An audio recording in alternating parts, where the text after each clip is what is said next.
அஸ்ஸலாமு அலைக்கும் வரஹ்மத்துல்லாஹி தஆலா வரகாத்து. சங்கிமிக்க அல்லாஹ்வின் அன்புக்குரியவர்களே, அல்லாஹ்வின் மாபெரும் கிருபையால் கடந்த வார தஃப்சீரில் குர்ஆன் விளக்க உரையில் சூரத்துல் பக்ராவுடைய 255வது வசனம் ஆயத்துல் குர்சி, கண்ணியம் நிறைந்த மகத்துவம் நிறைந்த ஆயத்துல் குர்சியை பற்றி நாம் பார்த்தோம். எல்லாம் அல்லாஹ் நம் அனைவருக்கும் நம்முடைய ஒவ்வொரு ஃபர்தாக்கப்பட்ட தொழுகைக்கு பிறகு அதை ஓதுகின்ற தௌஃபீக்கை தந்தருள்வானாக. அதற்கு பாக்கியமாக அல்லாஹ் சுப்ஹானஹு வ தஆலா சொர்க்கத்தை நம் அனைவருக்கும் தந்தருள்வானாக. அடுத்ததாக அல்லாஹ் சுப்ஹானஹு வ தஆலா சூரத்துல் பக்ராவுடைய 256வது வசனத்தில் இப்படி சொல்லி காட்டுகிறான், லா இக்ராஹ ஃபித்தீன். இந்த மார்க்கத்தில் நுழையும் விஷயத்தில் யாருக்கும் நிர்பந்தம் என்பது இல்லை, துன்புறுத்தல் என்பது இல்லை. நீ இஸ்லாமில் தான் வந்து இருக்கணும், நீ இஸ்லாமிய மார்க்கத்தை தான் பின்பற்றணும் என்ற ஒரு வற்புறுத்தல் என்பது, நிர்பந்தம் என்பது எந்த ஒரு மனிதருக்கும் இல்லை. இப்படி ஒரு மார்க்கம் சொல்ல முடியுமா? அல்லாஹ் சுப்ஹானஹு வ தஆலா சொல்லி காட்டுறான், லா இக்ராஹ ஃபித்தீன். எந்த மனிதரையும், உன்னுடைய பிள்ளையாக இருந்தாலும் சரி, உன்னுடைய மனைவியாக இருந்தாலும் சரி, அவர்கள் ஹிதாயத்தின் பக்கம் வர வேண்டும். நீங்கள் அவர்களை நிர்பந்திக்க கூடாது. அல்லாஹ் அவர்களுடைய கல்புல அந்த ஹிதாயத்தை கொடுக்கணும். நபியே பார்த்து அல்லாஹ் தானே சொல்றான், நபியே நீங்கள் அவர்களுக்கு ஹிதாயத்தின் நேர்வழியை காட்டுங்கள். அல்லாஹ் தான் ஹிதாயத்தை செலுத்தக்கூடியவன். நபி ஸல்லல்லாஹு அலைஹி வஸல்லம் சச்சா அபூ தாலிப் அவர்கள் இஸ்லாமை தழுவணும் நபி ஸல்லல்லாஹு அலைஹி வஸல்லம் எவ்வளவு முயற்சி செய்தார்கள், ஆனால் இறுதி வரைக்கும் முடியலை. அப்பொழுது அல்லாஹ் சொன்னது, நபியே நீங்கள் ஹிதாயத்தை காட்டுங்கள், நேர்வழி அவர்களுக்கு சொல்லிக் கொடுங்கள். ஆனால் ஹிதாயத்தை அவர்களுடைய கல்புல போடக்கூடியவன் யார்? அல்லாஹ் தான். எனவே யாரையும் நீங்கள் நிர்பந்திக்க வேண்டாம். லா இக்ராஹ ஃபித்தீன். இந்த ஆயத் எப்பொழுது இறக்கப்பட்டது என்பதற்காக சபபு நுசூல், குர்ஆன் அந்த வசனங்கள் இறப்பதற்கான காரணங்களை முஃபஸ்ஸிரீன்கள், குர்ஆன் விளக்க உரையாளர்கள் எடுத்து சொல்றாங்க. மதீனாவில் சில பெண்மணிகள் இருந்தார்கள். அவர்களுக்கு குழந்தைகள் பிறந்த உடனே அந்த குழந்தைகள் இறந்துவிடும். ஒன்றன் பின் ஒன்றாக குழந்தைகள் இறந்து வந்த காரணத்தினால் அந்த மதீனத்து பெண்கள் இப்படி நேர்ச்சை செய்தாக, எங்களுக்கு இதற்கு பிறகு குழந்தை பிறந்தால் நாங்கள் யூதர்களிடத்தில் ஒப்படைத்து அவர்களை வளர்க்க விடுவோம் அப்படின்னு அவங்க நேர்ச்சை செஞ்சாங்க. எப்படியாவது குழந்தை பொழைச்சி போகணுமே, உயிரோடு இருக்கணுமே என்றதுக்காக வேண்டி அவர்கள் என்ன செஞ்சாங்க? நேர்ச்சை பண்ணாங்க. நேர்ச்சி செய்து அந்த குழந்தைகள் பிறக்கிறது. அதற்கு பிறகு அவர்கள் யூதர்களிடத்தில் ஒப்படைத்து விட்டார்கள். அந்த குழந்தைகள் வளர்ந்து வருகிறது. அந்த நேரத்தில் நபிகள் நாயகம் ஸல்லல்லாஹு அலைஹி வஸல்லம் மதீனாவுக்கு வராங்க. வந்த நேரத்திலே வளர்ந்து கொண்டிருக்கின்ற அந்த யூதர்கள், சில நபர்கள் இஸ்லாமுக்கு ரொம்ப தொந்தரவு கொடுக்கக்கூடியவர்களாக இருக்கிறாங்க. அதில் ஒரு கூட்டம் பனு நுதைர் என்ற ஒரு கூட்டம், ஒரு குலத்தார்கள். அவர்களை வெளியேற்ற வேண்டும் என்று நபிகள் நாயகம் ஸல்லல்லாஹு அலைஹி வஸல்லம் நாடு கடத்த வேண்டும் என்று முடிவு செய்யப்படுகிறது. அப்போ அந்த யூதர்கள் எல்லாம் நாடு கடத்தப்படுகிறார்கள், அந்த மதீனாவிலிருந்து வெளியேற்றப்படுகிறார்கள். அந்த நேரத்திலே யூதர்களிடத்தில் சில பிள்ளைகள் வளர்ந்துக்கிட்டு வந்தாங்க இல்லையா, அவர்களும் அவர்களோடு சேர்ந்து போகிறோம் அப்படின்னாங்க.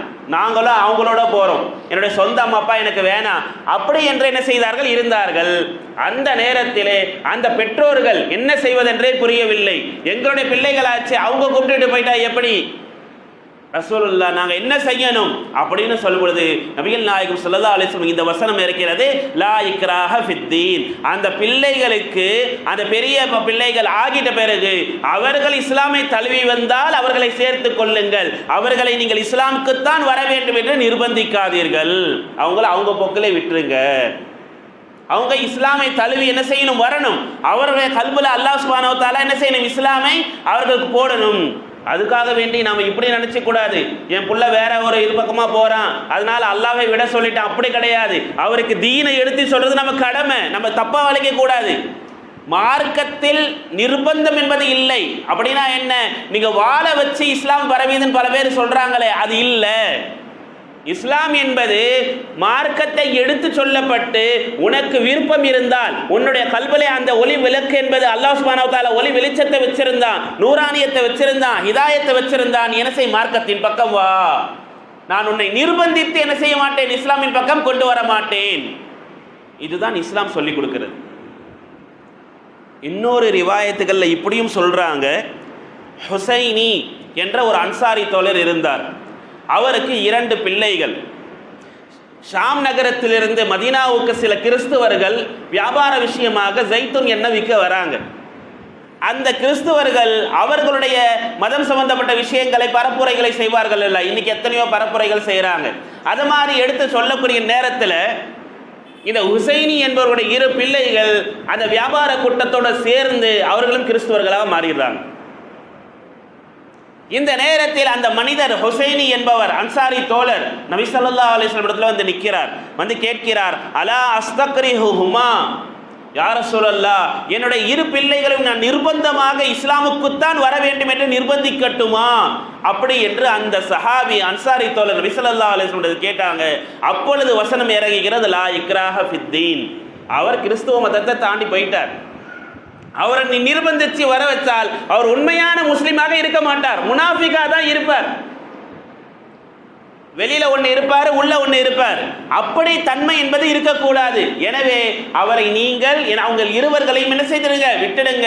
அல்லாஹ் அவர்களுடைய கல்விலே அந்த ஹிதாயத்தை போட்டால் அவர்கள் என்ன செய்வார்கள், வந்து விடுவார்கள். இப்படிப்பட்ட வசனங்கள் லா இக்ராஹ ஃபித்தீன் மிக முக்கியமான வசனம். இன்னைக்கு இஸ்லாம் என்பது 800 வருஷம் இங்க இந்தியாவில் ஆட்சி செஞ்சது. எப்படி ஆட்சி செஞ்சிருக்க முடியும்? இஸ்லாமியர்கள் மட்டும் நினைச்சிருந்தால் இந்த இந்தியா முழுக்க முஸ்லிம்களாகத்தான் இருந்திருப்பாங்க. காரணம், அவ்வளவு பெரிய ஆட்சி சாம்ராஜ்யத்தை பண்ணாங்க முகல் எம்பரர்ஸ், முகலாய மன்னர்கள் 800 வருஷம். யோசிச்சு பார்க்கணும். அல்லாஹ் சுப்ஹானஹு வ தஆலா சொன்ன வார்த்தை லா இக்ராஹ ஃபித்தீன். யாரையும் நீ இஸ்லாமுக்குத்தான் வர வேண்டும் என்று நிர்பந்திக்க கூடாது. அப்புறம் ஏன் போர்கள்லாம் நடந்தது இஸ்லாமிய மார்க்கத்தில்? ஏன் போர்லாம் நடந்துச்சு அப்படின்னு சொன்னா, தற்காப்புக்காக வேண்டி, இஸ்லாமிய சமுதாயத்தை பாதுகாப்பதற்காக, தங்களை பாதுகாத்துக் கொள்வதற்காக, தங்களுடைய பிள்ளைகளை, மனைவிமார்களை பாதுகாப்பதற்காகத்தான் அல்லாஹ் சுப்ஹானஹு வ தஆலா அந்த போரை என்ன செஞ்சான், கடமையாக்கினான். வரலாறுகளில் எடுத்து படித்து பார்க்கலாம். பத்ர் களம் ஏன் உருவானது, ஹுனைன் யுத்தம் ஏன் உருவானது, உஹது களம் ஏன் உருவானது, எப்படி உருவானது, வரலாற்றுகளை படித்து பார்த்தால் தெரியும்.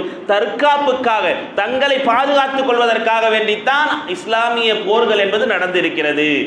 எதையோ நாட்டை பிடிக்கிறதுக்கோ அல்லது தன்னை இஸ்லாமை எல்லாரும் முஸ்லீமா ஆகணும் என்பதற்காக ஒரு போர்க்களமும் என்ன செஞ்சிருக்காது, இருந்திருக்காது.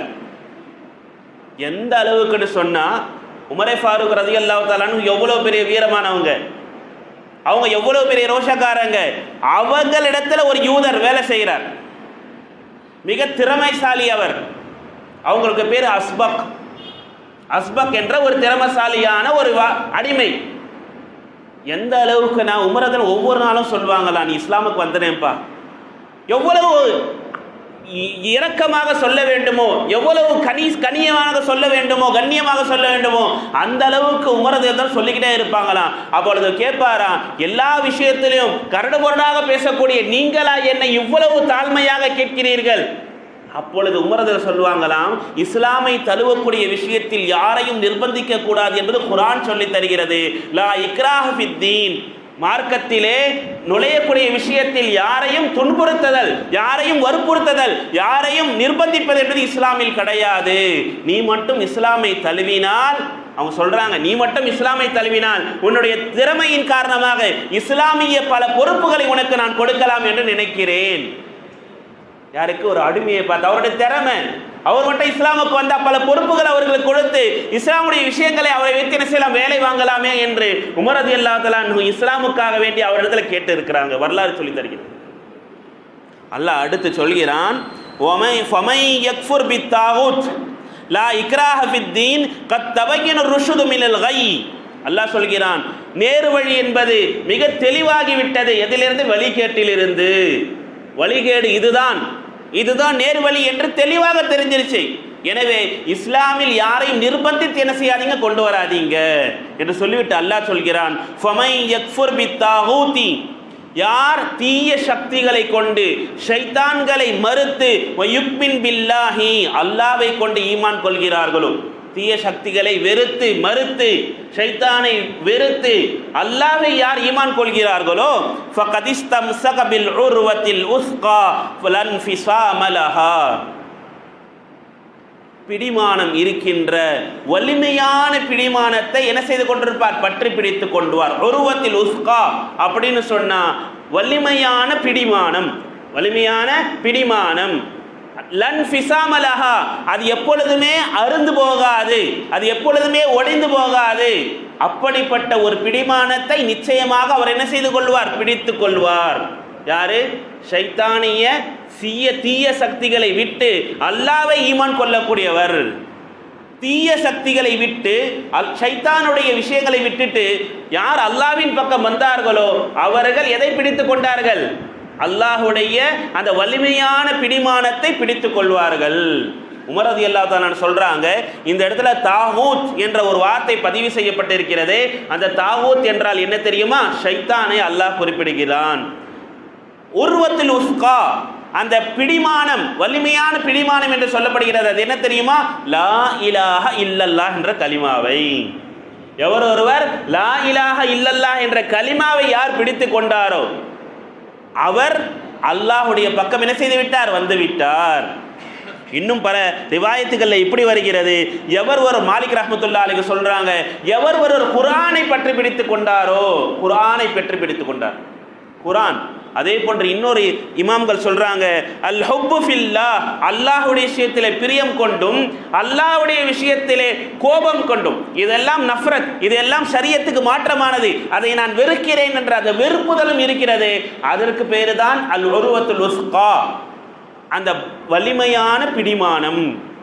எனவே எந்த ஒரு மனிதர் ஹராமான விஷயங்களை விட்டுவிட்டு அல்லாஹ்வை ஈமான் கொண்டு அந்த பிடிமானத்தோடு இருக்கிறாரோ அவர் அல்லாஹ்வை பற்றி பிடித்து கொண்டு விட்டார் என்று அல்லாஹ் சொல்லிவிட்டு இப்படி முடிக்கிறான் அந்த வசனத்தை, வல்லாஹு சமீஉன் அலீம், அல்லாஹ் மிகவும் செவியுறக்கூடியவனாகும். நீங்கள் சொல்கின்ற அத்தனை வார்த்தைகளையும் அல்லாஹ் செவியுறக்கூடியவனாக இருக்கிறான். நீங்கள் செய்கின்ற அத்தனை செயல்களையும் அல்லாஹ் அறியக்கூடியவனாக இருக்கிறான். இந்த வசனத்துக்கு கீழே இப்னு கஸீர் ரஹ்மத்துல்லாஹி அலைஹி ஒரு ஹதீஸை பதிவு செய்கிறாங்க. அல்லாஹ் சுப்ஹானஹு வ தஆலாவுடைய அந்த பிடிமானத்தை பற்றி பிடித்தவர்களுடைய நிலை எப்படி இருக்கும் என்பதற்கு ஒரு ஹதீஸ். கைஸ் இப்னு உபாதா ரலியல்லாஹு தஆலா ரஹ்மத்துல்லாஹி அலைஹி அவங்க ஒரு ஹதீஸை சொல்கிறாங்க. மஸ்ஜிது நபவி நாங்கள் எல்லாம் உட்கார்ந்து பேசி கொண்டிருந்தோம். ஃபஜா ரஜுலுன், அப்பொழுது ஒரு மனிதர் வந்தார். ஃபி வஜிஹி அஸரும் மினல் குஷூ, அவருடைய முகத்திலே ஒரு பயபக்தியினுடைய ஒரு அடையாளம் இருந்தது. அப்படிப்பட்ட ஒரு மனிதர் வந்தார். வந்து 2 ரகாத்துகள் அவர் தொழுதார். இலகுவான 2 ரகாத், பெரிய நீட்ட அதிகமான சூறாக்கள்லாம் ஓதல, சிறிய 2 சூறாக்களை ஓதிவிட்டு அவர் சென்று விட்டார். அந்த சென்ற சமயத்திலே என்னோடு இருந்த சஹாபா பெருமக்கள் நபித்தோழர்கள் எல்லாம் சொன்னார்கள், ஹாதா அஹலுல் ஜன்னா, இந்த மனிதர் இருக்கிறாரே சொர்க்கவாசி, சொர்க்கவாசி அப்படி என்று எல்லாரும் பேசிக்கொண்டார்கள். உடனே எனக்கு ஏற்பட்டது, எப்படி இவர்கள் எல்லாம் சொர்க்கவாசி என்று சொல்ல முடியும்? நபிகள் நாயகம் ஸல்லல்லாஹு அலைஹி வஸல்லம் சொல்றாங்கன்னா சுப செய்தி அது, இவங்க சொல்றாங்களே எனக்கு புரியலையே. உடனே என்ன செஞ்சாங்க? எந்திரிச்சாங்க. அந்த மனிதர் எந்த திசையின் பக்கம் போனாரோ அதே திசையின் பக்கம் அவங்களும் என்ன செய்கிறாங்க? போகிறாங்க. போனால் அந்த மனிதரை பார்த்துட்டாங்க. அவங்க ஒரு இடத்துக்கு போய் உட்கார்ந்த உடனே பின்னாடியே போய் அவங்களும் உட்கார்ந்தாங்க. உட்கார்ந்து ஏதோ பேசுகிற மாதிரி பேசிக்கிட்டே இருந்தாங்க. பேசும்பொழுது அவருக்கு இவர் மேலே ஒரு நல்ல அபிப்பிராயம் ஏற்பட்டது. உடனே கேட்டாங்க, நீங்கள் வந்தீங்க, தொழுதீங்க, போனீங்க, சஹாபா பெருமக்கள்லாம் உங்களை சொர்க்கவாசின்னு சொல்கிறாங்க, என்ன காரணத்தினால, எதனால் இப்படி சொல்கிறாங்கன்னு சொன்ன உடனே அந்த மனிதர் சொன்னார்களாம், அவர்களுக்கு தெரியாத விஷயத்தை அவர்கள் பேசக்கூடாது. அவங்களுக்கு தெரியுமா? எப்படி அவங்க சொல்கிறாங்க? உடனே சொன்னாங்க, சஹாபா பெருமக்கள் சொல்கிறாங்கன்னா உண்மை இருக்கும், நீங்கள் ஏதோ மறைக்கிறீங்க, என்ன விஷயம் சொல்லுங்க அப்படின்னு சொன்ன உடனே அந்த மனிதர் சொன்னார், ஒரு நாள் இரவு நான் தூங்கிய நேரத்தில் எனக்கு ஒரு கனவு இப்படி வந்தது. நான் ஒரு பூங்காவில் இருக்கிறேன், ஒரு தோட்டத்தில் நான் என்ன செய்கிறேன் இருக்க, முக பசுமையான தோட்டம், அதிலே ஒரு இரும்பு கம்பு மட்டும் என்ன செய்கிறது? நின்று கொண்டிருக்கிறது. இரும்பினாலான ஒரே ஒரு கம்பு மட்டும் என்ன செய்கிறது? ஒரு தூண் நிற்கிறது. அது எந்த அளவிற்கு என்று சொன்னால் அதனுடைய கீழ்ப்பகுதி பூமியிலும் மேல் பகுதி வானத்திலும் இருக்கிறது. அதிலே ஒரே ஒரு செயின் போன்ற ஒரு பிடிமானம் மட்டும் என்ன செய்கிறது, இருக்கிறது பிடிப்பதற்கு. அந்த நேரத்தில் என்னை ஒரு மனிதர் இப்படி சொல்கிறார், இஸ்ஆத் அலைஹ். இது புகாரி ஷரீஃப்ல பதிவு செய்யப்பட்ட ஹதீஸ். இஸ்ஆத் அலைஹி, அதன் மீது நீ ஏறு அப்படி என்று என்னை ஒருவர் சொல்கிறார். நானும் ஏறி முயற்சி செய்கிறேன், அந்த கம்பியின் மீது ஏறுவதற்கு முயற்சி செய்கிறேன். ஆனால் என்னால் முடியவில்லை. அப்பொழுது அந்த மனிதரை என்னை பின்னாலில் இருந்து என்னை தூக்கி விடுகிறார். நான் எப்படியோ முயற்சி செய்து அங்கே மேலே இருக்கின்ற பிடிமானத்தை பிடித்து விட்டேன். நான் பிடித்த உடனே என்னுடைய கனவு கலைந்து விட்டது, தூக்கம் எந்திரித்து விட்டேன். கனவு கலைஞ்சிச்சு, நான் எந்திரிச்சிட்டேன். காலையில் ஃபஜர் தொழுக வந்த நேரத்தில் நான் இதையெல்லாம் நபிகள் நாயகம் ஸல்லல்லாஹு அலைஹி வஸல்லம் இடத்தில் எடுத்து சொன்னேன். நபி ஸல்லல்லாஹு அலைஹி வஸல்லம் காலத்தில் நடந்த ஒரு நிகழ்வு. இதை அனைத்தையும் நான் நபிகள் நாயகம் ஸல்லல்லாஹு அலைஹி வஸல்லம் சொன்னேன். அப்பொழுது நபிகள் நாயகம் ஸல்லல்லாஹு அலைஹி வஸல்லம் அவர்கள் சொன்னார்கள், அமர் ரௌலது, நீங்கள் ஒரு தோட்டம் பார்த்தேன் என்று சொன்னீர்களே, அந்த தோட்டம் எது தெரியுமா? ஃபரௌலத்துல் இஸ்லாம், அதுதான் இஸ்லாமிய தோட்டம், சொர்க்கம்னு சொன்னாங்க நபி ஸல்லல்லாஹு அலைஹி வஸல்லம். அடுத்த நபி ஸல்லல்லாஹு அலைஹி வஸல்லம் சொன்னாங்க, வ அம்மல் உமூத், நீங்க பார்த்தீங்களே ஒரு தூண் இருந்ததுன்னு சொல்லி, அது என்ன தெரியுமா? ஃபஉமூதுல் இஸ்லாம், அது இஸ்லாமிய தூணாக இருக்கிறது. ஹதீஸ் ஷரீஃப்ல வருது. வ அம்மல் உருவா, நீங்கள் ஒரு பிடிமானம் என்று சொன்னீர்கள், அது என்ன தெரியுமா? ஃபஹியல் உருவத்துல் உஸ்கா, அல்லாஹ் குர்ஆன் ஷரீஃபிலே சொல்கிறானே, அந்த வலிமையான பிடிமானம் தான் அது என்று சொல்லிவிட்டு நபிகள் நாயகம் ஸல்லல்லாஹு அலைஹி வஸல்லம் சொன்னார்கள், அன்த அலல் இஸ்லாம், நீங்கள் இஸ்லாமிய மார்க்கத்தில் இருப்பீர்கள். எதுவரை தெரியுமா? நபி ஸல்லல்லாஹு அலைஹி வஸல்லம் ஒரு மனிதரை பார்த்து சொல்கிறார், ஹத்தா தமூத், நீங்கள் மரணிக்கும் வரை இஸ்லாம் தான் இருப்பீங்க. அல்லாஹ் சுப்ஹானஹு வ தஆலா எப்படிப்பட்ட ஒரு பாக்கியத்தை கொடுத்துருக்காங்க. கனவுல பார்த்தாங்க, அதை நபி ஸல்லல்லாஹு அலைஹி வஸல்லம் சொன்ன உடனே சுப செய்தியா சொல்றாங்க. யாருக்கு தெரியுமா இது? யார் தெரியுமா அந்த மனிதர்? சாவா பெருமக்கள் சொல்லி தராங்க, அந்த மனிதர் யூதராக இருந்து இஸ்லாமிய தழுவிய அப்துல்லா இப்னு சலாம் என்ற ரலியல்லாஹு தஆலா அன்ஹு பெரிய சஹாபி. யூதராக இருந்தவங்க, அவங்க இஸ்லாமை தழுவினாங்க. அல்லாஹ் சுப்ஹானஹு வ தஆலா அவர்களுடைய பிடிமானத்தை எவ்வளவு வலிமையாக்கி இருக்கிறான். எனவே தான் நபிகள் நாயகம் ஸல்லல்லாஹு அலைஹி வஸல்லம் அவர்களை பார்த்து சுப செய்தி சொன்னார்கள், நீங்கள் எதை மௌத் வரைக்கும் இஸ்லாமில் தான் என்ன செய்வீங்க, இருப்பீங்க. காரணம் என்ன? அந்த ஈமானை என்ன செய்யணும், வலிமையாக நாம் பிடிக்க வேண்டும். ஷரியத்துடைய சட்டங்களை வலிமையாக பிடிக்க வேண்டும். இதைத்தான் இந்த சூரத்துல் பக்ராவுடைய 256வது வசனம் நமக்கு சொல்லித் தருகிறது. அடுத்ததாக அல்லாஹ் சுப்ஹானஹு வ தஆலா சொல்கிறான், அல்லாஹு வலியுல்லதீன ஆமனு. அல்லாஹ் யார் தெரியுமா? ஈமான் கொண்டவர்களுடைய பாதுகாவலன். வலியுல்லதீன ஆமனு, ஈமான் கொண்டவர்களுக்கு அல்லாஹ் பாதுகாவலனாக இருக்கிறான், உற்ற நேசனாக இருக்கிறான், உதவியாளனாக இருக்கிறான் அல்லாஹ் சுப்ஹானஹு வ தஆலா. நீங்கள் ஈமான் கொண்டு விட்டால் அல்லாஹ் எல்லா விஷயத்திலும் உங்களுக்கு பாதுகாவலனாக இருக்கிறான். அடுத்து அல்லாஹ் சொல்கிறான், யுஹ்ரிஜுஹும், அவர்களை அல்லாஹ் சுப்ஹானஹு வ தஆலா மினல் லுலுமாத்தி, இருள்களிலிருந்து இலன் நூர், வெளிச்சத்தின் பக்கம் அல்லாஹ் கொண்டு சென்று விடுகிறான். இருள்கள்ல இருக்கிறாங்க, பல தவறுகள், பல ஷைத்தானியத்தினுடைய அந்த சூழ்ச்சிகள், இதையெல்லாம் விட்டு அல்லாஹ் சுப்ஹானஹு வ தஆலா எங்க கொண்டு போயிடுறான்? நூரின் பக்கம் அல்லாஹ் கொண்டு சென்று விடுகிறான். இங்க ஒரு வசனத்தை பார்க்கணும். அல்லாஹ் லுலுமாத் என்ற ஒரு வார்த்தையை பன்மையா சொல்றான். லுலுமாத் அப்படின்னா என்ன? பன்மையான இருள்கள். என்னது? இருள்கள். ஆனா அல்லாஹ் நூர் என்று சொல்வது ஒரே ஒரு நூர் தான் சொல்ற, ஒளி. ஒளிகள்னு அல்லாஹ் சொல்லல. அப்போ தவறுகள், ஷைத்தானிய தீய சக்திகள் என்பது பலது இருக்கு. ஷைத்தானை வச்சிருக்கு, நஃப்ஸை வச்சிருக்கு, வியாபாரத்தை வச்சிருக்கு, பல விஷயங்கள்ல இருக்கு. ஷரியத்துக்கு மாற்றம் செய்வது, ஷரியத்துக்கு என்னென்னலாம் அனாச்சாரங்கள் செய்வது, அத்தனையும் எதுதான்? லுலுமாத், தீய சக்திகள். அந்த இருள்களிலிருந்து அல்லாஹ் சுப்ஹானஹு வ தஆலா இஸ்லாம் என்னும் ஹிதாயத் என்னும் அந்த நூரின் பக்கம் என்ன செய்யறான்? கொண்டு வந்துடுறான். அப்போ எவ்வளவுதான் தீய சக்திகள் இருந்தாலும் அல்லாஹ் ஒரே ஒரு நூறு பக்கம் நம்ம கொண்டு வந்துட்டான்னு சொன்னா அந்த அத்தனையும் தவிர்க்கப்பட்டு அல்லாஹுடைய பாதுகாவனாக நம்ம என்ன செஞ்சிடறோம்? அல்லாஹுடைய பாதுகாப்புல வந்துடுறோம். அடுத்து அல்லாஹ் சொல்கிறான், வல்லதீன கஃபரு, யார் இறை மறுப்பாளர்களாக இருக்கிறார்களோ, அவுலியாஉஹும், அவர்களுடைய பாதுகாவலன் யார் தெரியுமா? அத்தாகூத், ஷைத்தானாக இருக்கும். யார் அல்லாஹ்வுக்கு மாற்றம் செய்து நடக்கிறார்களோ அவர்களுக்கு யார் பாதுகாப்பாக இருப்பாங்க? அவர்களுக்கு யார் தோழராக இருப்பாங்க? அவருக்கு யார் உதவி செய்யக்கூடியவனாக இருப்பாங்க? யாரு? ஷைத்தான் தான் இருக்க இயலும், தீய சக்திகள் தான் இருக்க இயலும். உலாயிக அஸ்ஹாபுன் நார், யார் இறை மறுப்பாளர்களாக இருக்கிறார்களோ அவர்கள் எல்லாம் நரகவாசிகளாக இருப்பார்கள். ஹும் ஃபீஹா ஹாலிதூன், அந்த நரகத்திலே அவர்கள் முழுமையாக நிரந்தரமாக என்ன செய்வார்கள்? இருப்பார்கள். அல்லாஹ் சுப்ஹானஹு வ தஆலா சொல்லி காட்டுகிறார். அப்துல் அசீஸ், உமர் இப்னு அப்துல் அசீஸ், இரண்டாம் உமர். நமக்கு உமர் இப்னுல் ஹத்தாப் ரலியல்லாஹு தஆலா அன்ஹு தெரியும், இரண்டாம் கலீஃபா. ஆனால் இரண்டாம் உமர் என்று ஹிஜ்ரி 60க்கு மேலே வந்த ஒரு பெரிய ஒரு ஆட்சியாளர், இஸ்லாமிய ஆட்சியாளர். அவங்க மரண தருவாயில் எவ்வளோ பெரிய ஆட்சி செஞ்சாங்க. அவங்களுக்கு பல பிள்ளைகள் இருந்தாங்க. அப்பொழுது ஒருத்தர் வந்து கேட்டாங்க, உங்கள் பிள்ளைகளுக்கு நீங்கள் எதுவுமே விட்டு செல்லலையே, உங்கள் பிள்ளைகளுக்கு ஏதாவது நீங்கள் என்ன செஞ்சு சேகரித்து வச்சிருக்கலாமே, ஏதாவது அவங்க பிள்ளைகளுக்கு என்ன செய்யலாமே, நீங்கள் வசியத் செஞ்சுட்டு போகலாமே அப்படின்னு சொல்லும் பொழுது அவர்கள் சொன்ன ஒரே ஒரு ஆயத், என்ன ஆயத் தெரியுமா? சூரத்துல் ஆராஃப்ல 196வது ஆயத் இப்படி இருக்கிறது, இன்ன வலிய, என்னுடைய பாதுகாவலர் நிச்சயமாக யார் தெரியுமா? அல்லாஹ். அந்த ஒரு ஆயத்தை ஓதுனாங்க. அல்லாஹுல்லதி நஸ்ஸலல் கிதாப், இந்த இறை வேதத்தை இறக்கி வைத்தானே அந்த அல்லாஹ் தான் எனக்கும் பாதுகாவலன். யாரெல்லாம் நல்லடியார்களாக இருப்பார்களோ அவர்களுக்கும் அவர்கள் தான் என்னது? அல்லாஹ் தான் பாதுகாவலனாக இருப்பான்.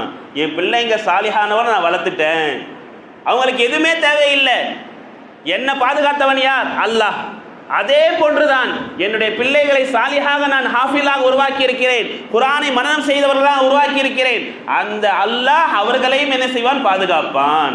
இப்போ நம்ம பிள்ளைகளை பாதுகாப்பதற்கு நம்ம பங்களாவோ காரோ பெரிய பெரிய பேங்க் பேலன்ஸோ கிடையாது. அவர்களை சாலிஹானவர்களாக வளர்த்தோம் என்று சொன்னால் அல்லாஹ் சுப்ஹானஹு வ தஆலா என்ன செய்வான்? அவனுடைய பாதுகாப்பில் எடுத்துப்பான். அவனுடைய பாதுகாப்பில் நம்ம பிள்ளைகள் அல்லாஹ் என்ன செய்வான்? வைத்துக் கொள்வான். இதுதான் சஹாபா பெருமக்களும் விரும்பினாங்க. நபிமார்களுடைய வரலாற்றை எடுத்து படித்து பாருங்க. ஒவ்வொரு நபி, இப்ராஹிம் அலைஹிஸ்ஸலாமுடைய வரலாற்றில் ரொம்ப முக்கியமாக எதை பேசுவோம்? நெருப்பு குண்டத்தில் தூக்கி போட்டதை. நம்ரூத் என்ற பாஷா அடுத்து வருது வசனம். நம்ரூத் பாஷா தூக்கி போடும் பொழுது இப்ராஹிம் அலைஹிஸ்ஸலாம் சொன்ன வார்த்தை என்ன? எனக்கு பாதுகாவலன் யார்? அல்லாஹ். மலக்குமார்களை தடுத்தாங்க, நீங்க தடுக்காதீங்க, அல்லாஹ் என்ன பாதுகாக்கக்கூடியவன். நபி ஸல்லல்லாஹு அலைஹி வஸல்லம் அந்த சௌர் குகையிலே சிக்கி கொண்ட அந்த நேரத்திலே சொன்ன வார்த்தை, லா தஹஸன் இன்னல்லாஹ மானா, அபூபக்கரே நீங்கள் கவலை கொள்ளாதீர்கள், யார் இருக்கான்? போல அல்லாஹ் இருக்கிறான். அப்போ எல்லா நிலைகளும் அல்லாஹ் இருக்கிறான், என்னோடு தான் இருக்கிறான், எனக்கு பாதுகாவலன் அல்லாஹ் தான், என்னுடைய பிள்ளைகளுக்கு அல்லாஹ் தான். என்ன? நாம் தீனின் பிரகாரம் இருக்க வேண்டும், நாம் ஈமானோட இருக்கணும். அந்த ஈமான் நம்மளிடத்துல இருந்துச்சுன்னு சொன்னா நிச்சயமாக எல்லா நிலைகளிலும் அல்லாஹ் நம்மையும் நம்மளுடைய குடும்பத்தாரையும் நம்மை சுற்றி இருக்கின்ற அத்தனை நபர்களும் என்ன செய்வான்? பாதுகாப்பான். யூசுப் அலைஹிஸ்ஸலாமுடைய வரலாறு எடுத்து பார்த்தா எவ்வளவு இடங்கள்ல அல்லாஹ் சுப்ஹானஹு வ தஆலா அவர்களை பாதுகாத்திருப்பான். காரணம், அவர்கள் ஷரியத்தின் பிரகாரம் எவ்வளவு எடுத்துக்காட்டாக என்ன செஞ்சாங்க? வாழ்ந்தாங்க. அய்யூப் அலைஹிஸ்ஸலாமுடைய வரலாறு, இது மாதிரி பல நபிமார்களுடைய வரலாறு. அல்லாஹ் சொல்கிறான், வல்லதீன கஃபரு அவுலியாஹும் தாகூத் யுக்ரிஜூனஹும் மினன் நூரி இலல் லுலுமாத், அந்த நபர்கள் என்ன செய்வார்கள்? அந்த வெளிச்சத்திலிருந்து அவர்கள் எல்லாம் இருளின் பக்கம் கொண்டு செல்வான். யாரு? ஷைத்தான்கள் கொண்டு போயிட்டு. உலாயிக அஸ்ஹாபுன் நார் ஹும் ஃபீஹா காலிதூன், அந்த இறை மறுப்பாளர்கள் எல்லாம் நரகத்திலே எப்படி இருப்பார்கள்? முழுமையாக நிரந்தரமாக இருப்பார்கள் என்று சொல்லிவிட்டு அல்லாஹ் சுப்ஹானஹு வ தஆலா நபி ஸல்லல்லாஹு அலைஹி வஸல்லம் பார்த்து ஒரு கேள்வி கேட்கிறான். அலம் தர இலல்லதி ஹாஜ்ஜ இப்ராஹீம ஃபீ ரப்பிஹி, இப்ராஹிம் அலைஹிஸ்ஸலாம் அவர்களிடத்திலே தன்னுடைய ரப்புடைய விஷயத்திலே ஒருவன் எதிர்வாதம் செய்கிறான், தர்க்கம் செய்கிறானே, அவனை பற்றி உங்களுக்கு தெரியுமா நபியே? அவர்களை பற்றி நீங்கள் விளங்கி வைத்திருக்கிறீர்களா என்று அல்லாஹ் சுப்ஹானஹு வ தஆலா யாரை பார்த்து? நபிகள் நாயகம் ஸல்லல்லாஹு அலைஹி வஸல்லம் பார்த்து கேட்கிறான். யார் அவன்? இந்த 258வது வசனம். நம்ரூத் என்ற பாஷா. அல்லாஹ் சுப்ஹானஹு வ தஆலா இந்த உலகத்திலே கிழக்கிலிருந்து மேற்கு வரை உலகம் முழுக்க ஆட்சி செய்யக்கூடிய பொறுப்பு 4 நபர்களுக்கு கொடுத்திருந்தான் அல்லாஹ். அதுல 2 நபர்கள் முஸ்லிம்கள், 2 நபர்கள் காஃபிர்கள். அதுலேயும் அல்லாஹ் எப்படி கொடுத்துருக்கா பாருங்க. நம்மளுக்கெல்லாம் தெரியும் சுலைமான் அலைஹிஸ்ஸலாம் இந்த உலகத்தையே ஆட்சி செய்தவர்கள். போன தஃசீர்கள் சொன்னு நினைக்கிறேன். உலகத்தையே என்ன செய்தார்கள்? ஆட்சி செய்தவர்கள் யார்? சுலைமான் அலைஹிஸ்ஸலாம், ஒரு முஸ்லீம். அதே போன்று துல்கர்னைன், சூரத்துல் கஹஃப்ல இவருடைய வரலாறு சொல்லப்படும்.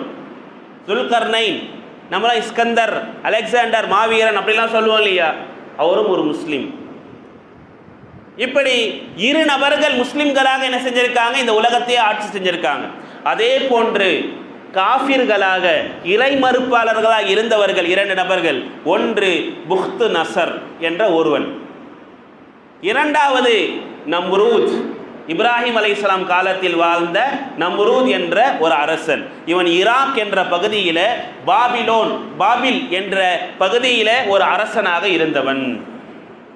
இவனுக்கும் இறை மறுப்பு அதிகமாக இருந்தது. எந்த அளவுக்கு என்று சொன்னால், எப்படி ஃபிரௌன் ஒரு காலத்திலே இதற்கு பிறகு வாழ்ந்த ஃபிரௌன் தான் இறைவன், என்னை தான் நீங்கள் வணங்க வேண்டும் என்று சொல்லி கொண்டிருந்தானோ, அதே விஷயங்களை தான் அவனும் செஞ்சுக்கிட்டு இருந்தான். எந்த அளவுக்குன்னு சொன்னா, விவசாயிகள் எல்லாம், வியாபாரிகள் எல்லாம் தங்களுடைய பொருட்களை சேகரித்து வைச்சா அது எல்லாத்தையும் அரசவை கொண்டு வந்துடுவான், எல்லாத்தையும் கொண்டு வந்துடுவான். அப்போ அவர்கள் என்ன சாப்பிடுவார்கள்? என்னிடத்தில் அவர்கள் வந்து கேட்க வேண்டும், வந்து எனக்கு சிரம் பணிந்து எனக்கு சஸ்தா செய்துவிட்டு நீதான் எங்களுடைய கடவுள் என்று சொல்லிவிட்டு என்னிடத்துல வாங்கிட்டு போட்டோம். இப்படி தான் வளமையாக வச்சிருப்பான.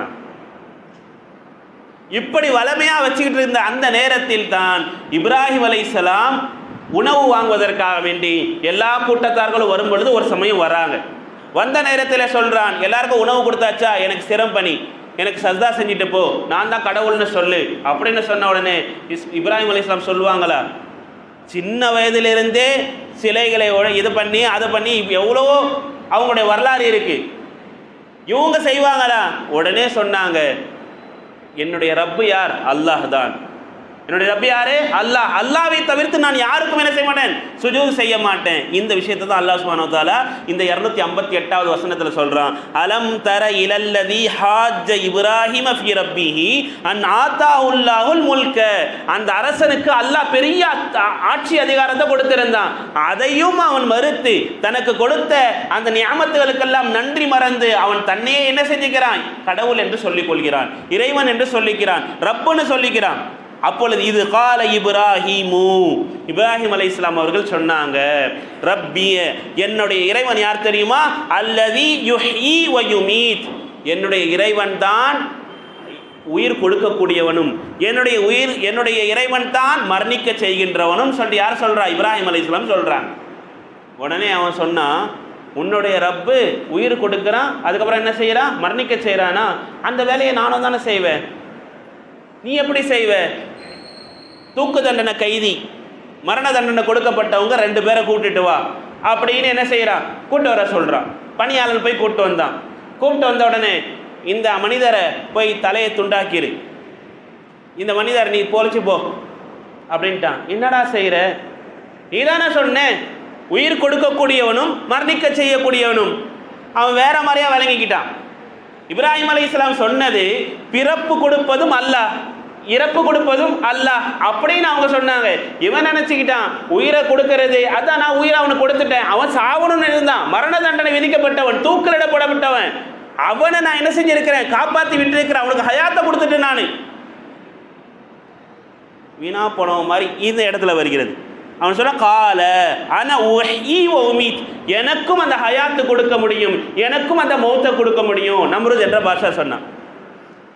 இந்த என்ன சொல்றது இப்ராஹிம் அலைஹிஸ்ஸலாம் இதற்கு பிறகு அவங்ககிட்ட அந்த விஷயமா பேச முடியாது என்று இப்படி சொன்னாங்க.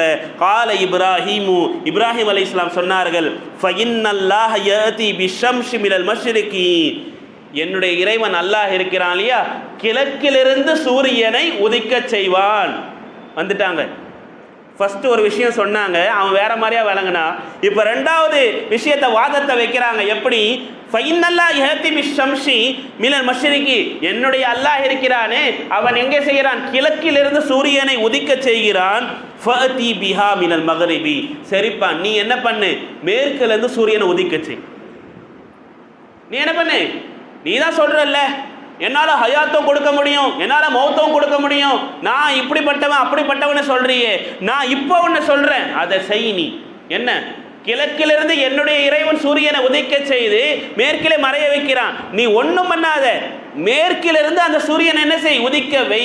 அல்லாஹ் குர்ஆனில் சொல்லி காட்டுகிறான். ஃபஅதி பிஹா மினல் மக்ரிபி, என்ன ஆனா ஃபபுஹிதல்லதி கஃபர, அந்த காஃபிராக இறை மறுத்து இருந்தவன் வாய் அடைத்து போனான். என்ன பேசுவதென்றே தெரியாமல் அவன் என்ன செய்து விட்டான், வாய் அடைத்து போயிட்டான். இந்த நிலையில் இப்ராஹிம் அலைஹிஸ்ஸலாம் அவர்களுக்கு நடந்த அந்த வாதத்தை பற்றி அல்லாஹ் சுப்ஹானஹு வ தஆலா நபி ஸல்லல்லாஹு அலைஹி வஸல்லமுக்கு ஒரு வரலாற்று இதுவாக, யாருக்கு அல்லாஹ் பாதுகாப்பு கொடுக்க வேண்டுமோ, யாருக்கு அல்லாஹ் சுப்ஹானஹு வ தஆலா தக்க நேரங்களில் அவர்களுடைய நாவில் அல்லாஹ்வுடைய அந்த கலாமை என்ன செய்யணும், கொண்டு வரணும்னு நினைக்குமோ, அல்லாஹ் என்ன செய்கிறான், இப்ராஹிம் அலைஹிஸ்ஸலாமுடைய நாவலை கொண்டு வந்தான். இப்ராஹிம் அலைஹிஸ்ஸலாம் அந்த உணவு வாங்குவதற்காக வந்து நின்றாங்க. இந்த பிரச்சனைகள் நடக்குது. உடனே அவன் சொல்லிட்டான், உனக்கு மட்டும் என்ன கிடையாது, எல்லாருக்கும் உணவு கொடுத்தேன். எப்படி நான் எல்லாருக்கும் ஹயாத்து, உணவு இருந்தால் தானேப்பா ஹயாத்து, எனவே எல்லாருக்கும் நான் ஹயாத்து உணவு மூலமாக கொடுப்பேன், உனக்கு மட்டும் என்ன செய்ய மாட்டேன், உணவு கொடுக்க மாட்டேன், நீ மௌத்தா போ, அதுதான் என்னுடைய நிலை அப்படின்னு சொல்லி என்ன செஞ்சிட்டான். இப்ராஹிம் அலைஹிஸ்ஸலாம் வெளியே வந்துட்டாங்க. வந்த நேரத்தில் இப்ராஹிம் அலைஹிஸ்ஸலாம் என்ன செய்ய வேண்டும் என்று புரியலை. உணவு இருந்தால் தானே வீட்டுக்கு போக முடியும். உடனே நினைச்சாங்க, அல்லாஹ் சுப்ஹானஹு வ தஆலா நமக்கு ஏதாவது ஒரு வழி காட்டுவான். இது தஃப்சீர் இப்னு கஸீரில் பதிவு செய்யக்கூடிய ஒரு நிகழ்வு. இப்ராஹிம் அலைஹிஸ்ஸலாம் அப்படியே வந்தாங்க. வந்த நேரத்தில் வீட்டுக்கு முன்னாடி வரைக்கும் வந்துட்டாங்க. என்ன செய்கிறதுன்னு புரியலை. மனைவி வந்தவுடனே கேட்பாங்களே, அவங்களுடைய சிந்தனையை கொஞ்சம் மாற்றணும். வெறும் காலி பையா போனால் அவங்க வருத்தப்படுவாங்க. அப்படின்னு சொன்ன உடனே தங்களுடைய இரு பைகளில் மணலை தூக்கி என்ன செய்ய நிரப்பிக்கிட்டாங்களாம். மணலை இப்னு கஸீர் என்ற அந்த கிதாபில் பதிவு செய்யப்படுறாங்க. மணலை தூக்கி என்ன செஞ்சிட்டாங்க, ஃபுல்லாக போட்டுக்கிட்டு என்ன செஞ்சாங்க, வீட்டுக்கு போனாங்க. போன நேரத்தில் மனைவி பார்த்தாங்க, ஏதோ கொண்டு வந்திருக்கிறாங்க போலன்னு சொல்லிட்டு அதை வச்சுட்டு என்ன செஞ்சிட்டாங்க, இப்ராஹிம் அலைஹிஸ்ஸலாம் கொஞ்சம் ஓய்வு எடுக்கலாமேன்னு தூங்கிட்டாங்க. தூங்கினவங்களுக்கு அப்படியே ஒரு ஸ்மெல் வருது. என்ன, எல்லாம் சமைக்கிற அந்த அந்த என்பது வருது. வந்தோடனே இப்ராஹிம் அலைஹிஸ்ஸலாம் எதிர்த்து பார்க்குறாங்க, என்ன ஏதோ சமைக்கிற ஸ்மெல் வருது, என்னது இது அப்படின்னு என்ன செய்கிறாங்க, பார்க்குறாங்க. சாரா அம்மையார் சொல்கிறாங்க, வந்தாங்க, அண்ணா லக்கி ஹாதா, இது எப்படிமா உனக்கு கிடச்சிது, இதெல்லாம் எங்கேருந்து வந்துச்சு, நீங்கள் தானங்க கொண்டு வந்திருந்தீங்க, இப்போ ஊரில் இருந்து நீங்கள் தான் போயிருந்தீங்களா உணவு வாங்குறதுக்கு, நீங்கள் தானே, இது வித்தியாசமாக இருந்துச்சு அப்படின்னு சொன்ன உடனே சொன்னாங்க, ஹாதா ரிசுக்குன் ரஸகஹல்லாஹ், இது அல்லாஹ்வுடைய புறத்திலிருந்து வந்திருக்கின்ற ரிசுக்கு. அந்த வரலாற்றில் அந்த நிகழ்வுகள் என்ன செய்கிறாங்க, பதிவு செய்கிறாங்க. அல்லாஹ் சுப்ஹானஹு வ தஆலா எப்படி உணவு அளிக்கிறான், நான் இவங்ககிட்ட பம்பி இருந்தால் தான் எனக்கு உணவு கிடைக்கும், நான் இவங்ககிட்ட இப்படி இருந்தால் தான் எனக்கு என்னுடைய மார்க்கத்தை விட்டு தான் தானியங்களை வாங்க வேண்டும், எனக்கு உணவு வேண்டும், எனக்கு வருமானம் வேண்டும் என்பது கிடையாது. இன்றைக்கி நம்ம பல இடங்களில் பார்க்குறோம், என்னப்பா தாடி எடுத்துட்ட, அதில் அங்கே போனால் தாடி இருந்தால் வேலை கொடுக்க மாட்டாங்க. என்னப்பா ஜும்மா தொழுகை இல்லையா, நான் ஜும்மா தொழுலைன்னா என்னது, ஜும்மா தொழுகைக்கு பர்மிஷன் கேட்டால் கொடுக்க மாட்டான். பர்மிஷன் நீ நான் 4 வாரத்துக்கு எடுத்துக்கிட்டேன்னு சொன்னால் 1 ஹவர் ஒன்றுனா உனக்கு வேலைக்கு எதுக்குப்பா இருக்க, நீ போயிரு. அப்போ நம்மளுடைய ஷரியத்தை விட்டுட்டு நம்ம என்ன செய்கிற, வருமானத்துக்காக வேண்டி நிற்கிறோம். அதில் அல்லாஹ்வுடைய உதவி என்பது இருக்குமா? அப்போ ஷரியத்தை பின்பற்றினால்தான், அந்த பிடிமானம் என்பது இருந்தால்தான் அல்லாஹ்வுடைய உதவியும் அல்லாஹ்வுடைய பாதுகாப்பும் நமக்கு கிடைக்கும். அவர் ஷரியத்தை முழுமையாக நம்ம என்ன செய்யணும், எடுக்கணும். இப்ராஹிம் அலைஹிஸ்ஸலாம் எடுத்தாங்க. அல்லாஹ்வுடைய பெரிய பொக்கிஷம் என்பது அவங்களுக்கு கிடைச்சது. இறுதியில் இப்னு கஸீர் ரஹ்மத்துல்லாஹி அலைஹி எழுதுறாங்க, இந்த நம்ரூத் என்பவனுடைய இறப்பு எப்படி இருந்தது, அல்லாஹ் சுப்ஹானஹு வ தஆலா அந்த நம்ரூதுக்கும் ஈமானை கொடுக்க வேண்டும் என்று நினைச்சான். ஒரு வானவரை அல்லாஹ் சுப்ஹானஹு வ தஆலா நியமிச்சானா, ஒரு மலக்கை நியமிச்சு, நீங்கள் போய் அவனுக்கு ஹிதாயத்தை என்ன செய்யுங்க, தாவத்துடைய பணியை செய்யுங்க. முதல் தடவை வந்தாங்களாம், வந்து சொன்னாங்களாம், நீ இஸ்லாமின் பக்கம் வந்துரு, நீ மார்க்கத்தை அல்லாஹ்வையும் இப்ராஹிம் அலைஹிஸ்ஸலாம் ஏற்றுக்கோ அப்படின்னு என்ன செஞ்சாங்க, அவங்களுக்கு தாவத்துடைய பணி அவன் ஏற்றுக்கலை. 2வது தடவை வந்தாங்க. 3வது தடவை வருகின்ற நேரத்தில், நான் யார் தெரியுமா, எனக்கு முன்னர் யாரையாவது நீ கடவுளாக பார்த்துருப்பியா, அப்படி இப்படியெல்லாம் அவன் அதிகமாக பேசுகின்ற நேரத்தில் அந்த மலக்குக்கே கோபம் வந்துருச்சான். நீ பெரிய ஆளுன்னு சொல்கிறல்ல, உன்னுடைய படைகள் அத்தனையும் திரட்டி கொண்டு வா, நானும் என்னுடைய படைகளை திரட்டிக்கிட்டு வரேன், பார்த்துருவோம், போருக்கு நில் அப்படின்னு என்ன செஞ்சாங்க, அவனுக்கு போர் பிரகடனம் செஞ்சுதான். அவன் உடனே, எனக்கே நீ போருக்கு கூப்பிடுறியா, நான் அடுத்த காலையிலே உன்னை சந்திக்கிறேன் அப்படின்னு சொல்லி சூரியன் உதயமான அந்த நேரத்திலே நம்ரூத் பெரிய ஒரு படையை கொண்டு வந்து நிற்க வச்சான். அல்லாஹ் சுப்ஹானஹு வ தஆலா இப்படிப்பட்ட அநியாயம் செய்யக்கூடியவர்களை எப்படி அழிப்பான் என்பதற்கு ஒரு உதாரணம். அந்த சூரியனையே மறைக்கின்ற அளவுக்கு அல்லாஹ் சுப்ஹானஹு வ தஆலா ஒரு படையை ஆரம்பிச்சான். எதை? சூரியன் விடித்தவொடனே அவன் கொண்டு வந்து நிற்க வச்சான். அந்த சூரியனே அல்லாஹ் சுப்ஹானஹு வ தஆலா மறைக்கிற அளவுக்கு ஒரு படையை அல்லாஹ் சுப்ஹானஹு வ தஆலா அனுப்பினான். என்ன படை தெரியுமா? கொசு படை. நம்ம அபாபில் என்ற ஒரு படையை கேட்டிருப்போம். அப்ரஹா என்ற பெரிய ஒரு மன்னன் மக்காவுக்கு காபத்துல்லாவை இடிக்கிறதுக்காக வேண்டி வந்தான். அப்போ அபாபில் என்ற பறவை அல்லாஹ் சுப்ஹானஹு வ தஆலா அனுப்புனான். ஆனால் அல்லாஹ் இங்க எந்த படையை அனுப்புனா தெரியுமா? கொசு படையை அனுப்புனானா. அந்த கொசுக்கள் எப்படி இருந்தது? நம்ம கொசுலாம் எதை குடிக்கும்? ரத்தத்தை குடிக்கும். ஆனால் அந்த கொசுக்கள் சதைகளை தின்னுமாம். சதைகளை மட்டும் அப்படியே அரிச்சு அரிச்சு தின்னக்கூடிய அளவிற்கு அல்லாஹ் அதற்கு என்ன செய்ய சக்தி கொடுத்திருந்தான். அந்த கொசுக்கள் வந்தது, அந்த இருந்த அத்தனை படையையும் என்ன செஞ்சிருச்சு? தென்னு எலும்புகளாக அவர்கள் கிடந்தார்கள். அந்த நேரத்திலும் அல்லாஹ் சுப்ஹானஹு வ தஆலா அந்த நம்ரூதுக்கு இன்னும் அல்லாஹ் என்ன செய்யணும்? டைமை கொடுத்தான். எப்படி தெரியுமா கொடுத்தான்? அல்லாஹ் சுப்ஹானஹு வ தஆலா ஒரே ஒரு கொசு, அதுவும் நொண்டி கொசுன்னு சொல்றாங்க, அது அவனுடைய மூக்கு வழியாக சென்று அந்த தண்டு மூக்கு தண்டு வழியாக சென்று அவனுடைய மூளையிலே அப்போ என்ன செஞ்சு உட்காந்துருச்சு. அவனுடைய தலையிலே ஒவ்வொரு நாளும் அது கடித்து கொண்டே இருந்தது. அவன் இருந்த காலம் அத்தனை நாளும் அதனுடைய அஸாப் அவன் என்ன செஞ்சிட்டான்? அனுபவிச்சுட்டே இருந்தான். இப்னு கஸீர் ரஹ்மத்துல்லாஹி அலைஹி எழுதுறாங்க, அவனுக்கு எப்பொழுதெல்லாம் அது கொட்ட ஆரம்பிக்குமோ அவனுடைய வலியால் துடிப்பான். அந்த நேரத்திலே பக்கத்தில் இருந்த தன்னுடைய நண்பர்களை எல்லாம் வைத்து என்னை அடியுங்கள்னு சொல்லுவானா. மண்டையிலேயே இரும்பு தடியால் போட்டு அவனை என்ன செய்ய முடியும்? அடிப்பாங்களாம். சில விளக்கு உரையாளர்கள் இப்படியோ சொல்றாங்க, சில பயான் செய்யக்கூடியவங்க, அவன் இதுக்குன்னே சில நபர்களை நியமிச்சு வச்சிருந்தானா. எதற்காக? தன்னுடைய தலையில செருப்பால் அடிப்பதற்கு. அடிப்பாங்களாம். வலி வந்த உடனே என்ன அடிங்கன்னு கத்து ஓடுவான். அல்லாஹ் எப்படி வச்சிருக்கிறான் பாருங்க. எவ்வளவு பெரிய அநியாயம். நான் தான் கடவுள்னு சொன்னா சொல்லுவியா? சொல்லியா செருப்பால் அடி. கிதாபுகள்ல இரும்பு அப்படி என்று எழுதுறாங்க. மத்தாரிக் என்ற இரும்பால என்ன செய்வாங்க? அடிப்பாங்க. இப்படியே அவனுடைய வாழ்க்கை பல ஆண்டுகள் சென்றது. இறுதியில் அவனுடைய மூளை முழுக்க அந்த கொசு என்ன செய்து கொஞ்சம் கொஞ்சமாக அரித்து அரித்து அரித்து அப்படியே அவன் மரணித்து போனான் என்றதை வரலாறு எழுதுறான். அல்லாஹ் சுப்ஹானஹு வ தஆலா எப்படிப்பட்ட நபர்களை பெரிய ஆட்சி அதிகாரின்னு சொல்றான். ஒரு நொண்டி கொசுவை வச்சு அவன் என்ன செஞ்சுட்டான்? அல்லாஹ் சுப்ஹானஹு வ தஆலா முடிச்சு. இதுதான் அல்லாஹ்வுடைய பாதுகாப்பு நமக்கு வேண்டும். ஷைத்தானிய தீங்குகள், ஷைத்தானிய விஷயங்களை விட்டு நம்ம என்ன செய்யணும்? ஒதுங்கி இருக்க வேண்டும் என்றுதான் இந்த வசனம் நமக்கு சொல்லி தருகிறது. அல்லாஹ் இந்த வசனத்தை இப்படி முடிக்கிறான், வல்லாஹு லா யஹ்தில் கௌமல் ஸாலிமீன். அல்லாஹ் சுப்ஹானஹு வ தஆலா அல்லாஹ் லா யஹ்தில் கௌமல் ஸாலிமீன், அநியாயம் செய்கின்ற கூட்டத்திற்கு அல்லாஹ் எப்பொழுதும் நேர்வழி காட்ட மாட்டான். லா யஹ்தில் கௌமல் ஸாலிமீன், அநியாயம் செய்யக்கூடிய கூட்டம், அந்த கூட்டத்திற்கு அல்லாஹ் ஹிதாயத் என்னும் நேர்வழி என்ன செய்ய மாட்டான்? நேர்வழி காட்ட மாட்டான். எனவே நாம் ஹிதாயத்து பெற வேண்டும் என்று சொன்னால் அல்லாஹ்வுடைய அந்த ஷரியத்தை, நபிகள் நாயகம் ஸல்லல்லாஹு அலைஹி வஸல்லம் அவர்கள் சொல்லி தந்த சுன்னத்தை பின்பற்றினால் அல்லாஹ்வுக்கு உற்ற நண்பர்களாக, அல்லாஹ்வுக்கு உற்ற நேசர்களாக, அல்லாஹ்வுடைய பாதுகாக்கப்பட்ட அல்லாஹ்வுடைய உதவி செய்யப்பட்டவர்களாக நிச்சயமாக என்ன செய்ய முடியும்? ஆக முடியும். எல்லாம் அல்லாஹ் இந்த ஆயத்துக்களை பின்பற்றி நடப்பதற்கான முழு குர்ஆனையும் விளங்கி செயல்படுவதற்கான தௌஃபீக்கை அல்லாஹ் நம் அனைவருக்கும் தந்தருள்வானாக. வாஹிர் தஅவானா அல்ஹம்துலில்லாஹி ரப்பில் ஆலமீன். அல்ஹம்துலில்லாஹி ரப்பில் ஆலமீன். والصلاة والسلام على سيدنا وشفينا وحبيبنا محمد صلى الله عليه وسلم وعلى آله وصحبه أجمعين. ربنا ظلمنا أنفسنا وإن لم تغفر لنا وترحمنا لنكونن من الخاسرين. ربنا آتنا في الدنيا حسنة وفي الآخرة حسنة وقنا عذاب النار. رب اشرح لي صدري ويسر لي أمري ربي زدني علما رب ارحمهما كما ربياني صغيرا.